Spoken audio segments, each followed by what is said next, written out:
All right, so if you've got one of these bagless Hoover wind tunnels, and when you turn it on, it shuts off like this, I'm gonna hopefully show you how to fix it. Let's get it up on the bench. All right, so the first thing you'll wanna do is take the dirt chamber off. Now, obviously, this filter needs to be changed. There's no way around that. This thing is very much caked with dirt and dust and debris. It needs to be changed. There's no shaking that out. And also check the description for links to the proper filters.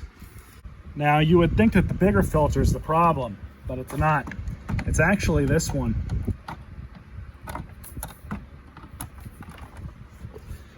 And Hoover never made it the easiest to get to for your regular person.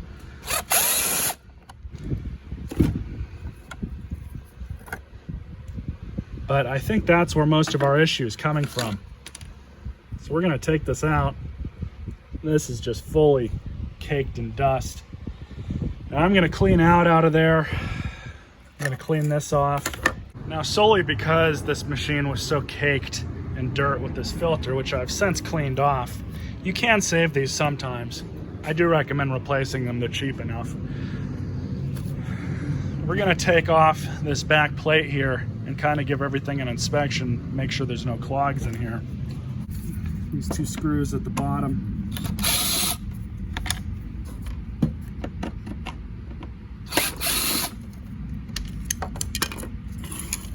That comes right off. And the single screw that's at the top.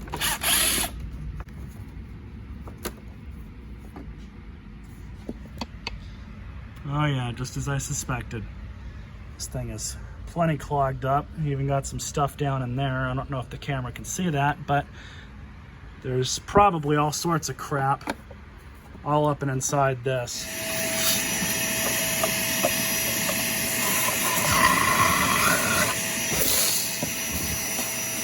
All right, so I'm gonna put this thing all back together. This is not a service video on this thing. This is solely just to help you diagnose what's wrong with your machine. Be right back. So, one thing that I should note, I have not turned this thing on yet. I have not checked it to see if it's any good or not. Now, they do have that safety built in to prevent the motor from hurting itself when it's in a situation like that where it can't draw any air in. Let's see if the motor itself is damaged or not, or if it even still works.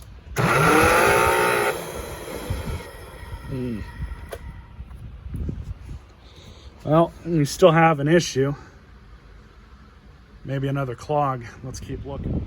All right, so you guys can see I've got the sill plate off. This thing has not been serviced in a while. I'm gonna remove this brush roll. Brush roll is still in good shape, amazingly. But I need to vacuum out all this stuff.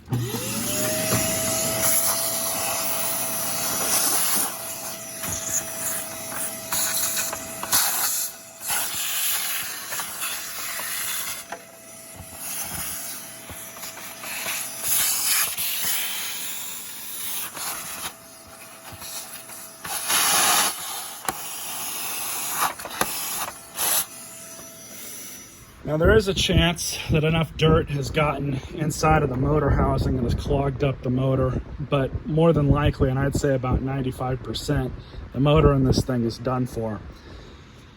We're gonna take this thing apart, and all we have to do for that is just pull off a couple screws to get this top panel off, and then we'll be able to access the motor. That should be it.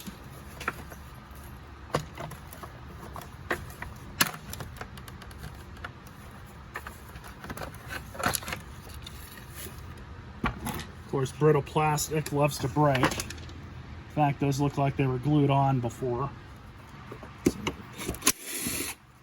Just be one. Nope, there's another one.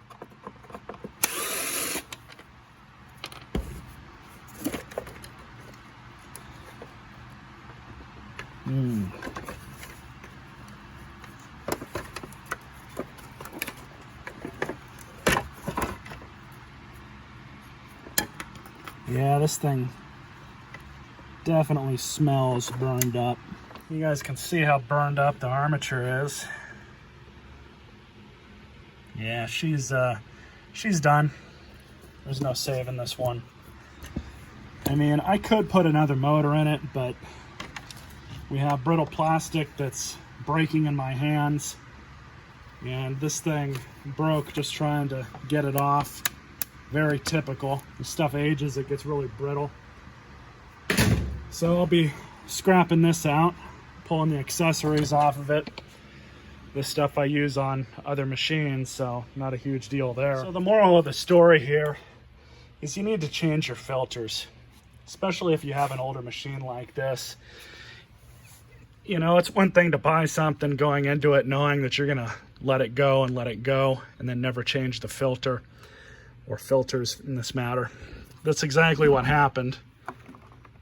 It's full-on abuse. It's one of the main reasons why I recommend bags to people. Those of you that have one of these, check the filters in the description. And hopefully this isn't your machine. Stay tuned for more.